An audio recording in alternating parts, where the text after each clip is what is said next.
Qu'est-ce que ça veut dire, selon vous, GL Démolition? Pourquoi le GL pour Guillaume Lemieux, qui est notre invité? On ne peut rien lui cacher. C'est un nom bien choisi, tout simple, mais qui veut tout dire. Comment ça va, Guillaume? Ça va très bien, et toi, Nicolas? Ben oui, ça va bien, merci. On est sur un lieu de travail, parce que toi, t'aimes ça, la démolition, t'aimes ça bâtir des choses dans la vie comme t'as bien bâti ton entreprise. Mais la démolition, pourquoi? C'est venu à toi comme métier?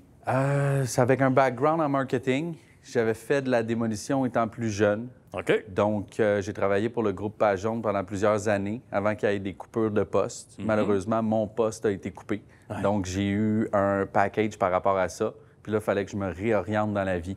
Donc, qu'est-ce qu'on fait après? C'est quoi le plan? Tu pars des pages jaunes, mais ça te prend une page blanche. Ça prend une... Là, on tombait sur une page blanche. Une page blanche. Qu'est-ce qu'on fait avec cette page blanche-là? C'est ça. J'ai décidé de me lancer en construction. J'avais déjà fait de la démolition étant plus jeune. J'avais travaillé peut-être 1 an dans ce domaine-là.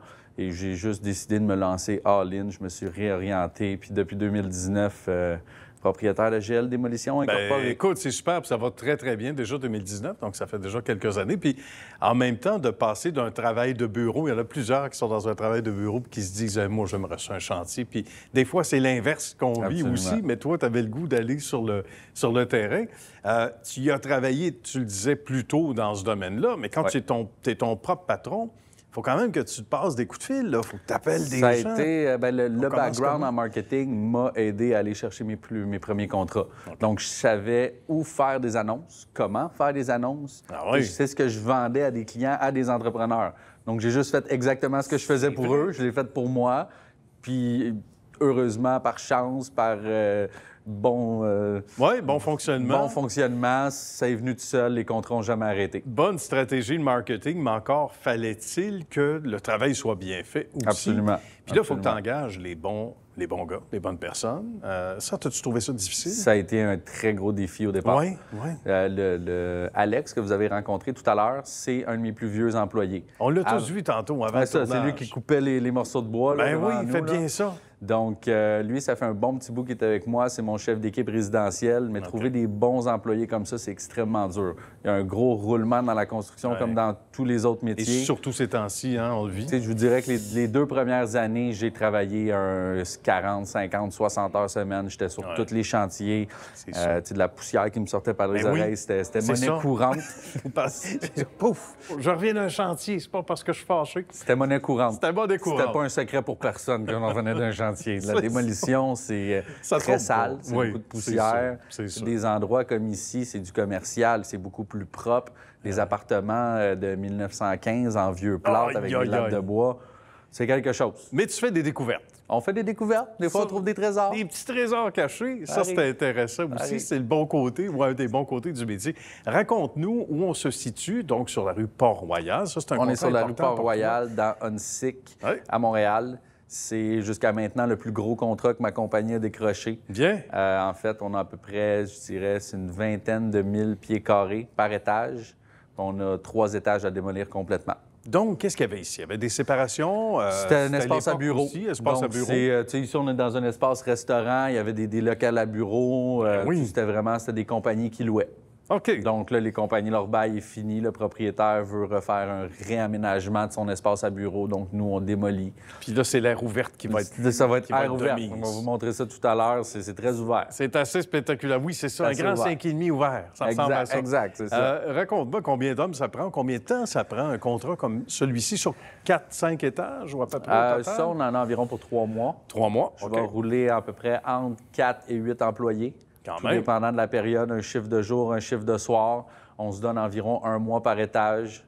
Puis ça ressemble à ça en termes de délai. C'est intéressant. Puis raconte-nous, le référencement pour toi, c'est important parce que... Absolument. Absolument. Le bouche à oreille, les clients qui sont contents, qui laissent des bons commentaires sur Google. Oui.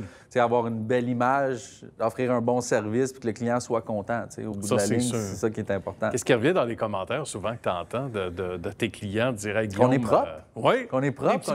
On est ponctuel, on est propre. Puis moi, je réponds toujours au téléphone, que ça aille bien, que ça aille pas bien. Je m'occupe de mon client. Juste faire ignorer l'appel, ne pas répondre, je suis incapable de faire ça. C'est sûr. Je réponds toujours, je suis toujours là pour, s'ils ont des questions à me poser, s'il y a une manière que je peux peut-être leur donner un petit coup de main, mais je suis toujours là pour aider. On n'est pas juste là pour l'argent non plus. Non, mais c'est évident. Ça en prend, mais il n'y a pas que ça. Exactement. C'est certain. On ne peut pas perdurer dans le temps si c'est juste ça, le point de motivation, c'est certain. Puis, quand tu dis, à un moment donné, c'est de répondre aux questions, qu'est-ce qui revient souvent dans les questions? Les gens doivent être un peu inquiets, c'est normal, ou les délais? En termes de coût, souvent, les gens ne seront pas sûrs. Est-ce qu'on peut juste enlever la moitié du plancher? Est-ce que je dois l'enlever au complet? Est-ce que si j'enlève ce mur-là, j'ai-tu d'autres réparations à faire? Ou, exemple, quelqu'un qui a un logement en vieux plâtre et en latte de bois. On s'entend que l'épaisseur, c'est pas du standard. Il n'y avait rien de standard. Tout était fait à la main dans ces époques-là. C'est vrai. Donc, enlever une moitié de mur que l'entrepreneur qui va rénover par la suite est obligé d'aller compenser avec, il faut qu'il souffle, il faut qu'il se mette des foraines. Ça devient, au même niveau. Pour arriver au même niveau, des fois, c'est beaucoup moins compliqué, beaucoup moins coûteux de juste enlever le mur au complet. Fait que c'est ce genre de conseil-là que je vais donner aux clients. Je dis, je comprends que tu veux faire une nouvelle ouverture pour une nouvelle porte, mais ça va causer problème. Moi, ça me prend une demi-journée d'enlever ça. Là. Puis, tu le fermes après ça, 2 feuilles de gyps, c'est neuf, c'est beau. Puis, tu dis, de toute façon, on ne fait pas les choses à moitié, nous autres. C'est comme de mettre un plaster par-dessus un plaster. T'es mieux de tout enlever, nettoyer ta plaie, puis là, ils mettent un beau plaster neuf. J'aime l'image. Tu te douches après ça, puis après ça, là, tu recommences la journée le lendemain matin. On peut aller se recouper, moi. C'est réglé. Oui, c'est un fait. Écoute, Guillaume, ça a été très agréable de te rencontrer, cher ami. C'est un plaisir. Salutations à toi. Bonne suite de succès, puis salutations à ton équipe également. Merci beaucoup. À bientôt. Enchanté. Merci. À bientôt.